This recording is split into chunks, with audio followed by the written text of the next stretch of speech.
প্রথম চান্সে যদি জান্নাতে যেতে চান, জাহান্নামের কোনো স্পর্শ ছাড়া যদি জান্নাতে যেতে চান, তাহলে এই 16 বদঅভ্যাস থেকে, 16টি অপরাধ থেকে নিজেকে বাঁচাবার চেষ্টা করতে হবে। নাম্বার 1, যাদের মধ্যে ঈমান নাই তারা জান্নাতে যেতে পারবে না। দ্বিতীয় সবচেয়ে বড় বাধা হলো আত্মীয়তার সম্পর্ক ছিন্ন করা। আত্মীয়তার সম্পর্ক ছিন্নকারী সে জান্নাতে যেতে পারবে না। তৃতীয় বড় বাধা হলো যারা চগলখড়ি বদঅভ্যাস আছে, এই রোগটা। চতুর্থ, প্রতিবেশীকে কষ্ট দেওয়ার রোগ যাদের আছে।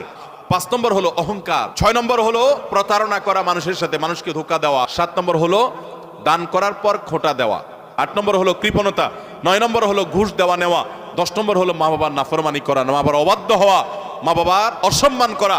11 নম্বর হলো মাদক আসক্ত হওয়া। 12 নম্বর হলো হারাম উপার্জন দ্বারা, হারাম খাদ্য দ্বারা, পানীয় দ্বারা শরীর গঠন করা। আর 13 নম্বর হলো রূঢ় স্বভাবের হওয়া। 14 নম্বর হলো গণক হওয়া। 15 নম্বর হলো ব্ল্যাক ম্যাজিক করা, ব্ল্যাক ম্যাজিশিয়ান। আর 16 নম্বর হলো সিল্কের পোশাক পরা।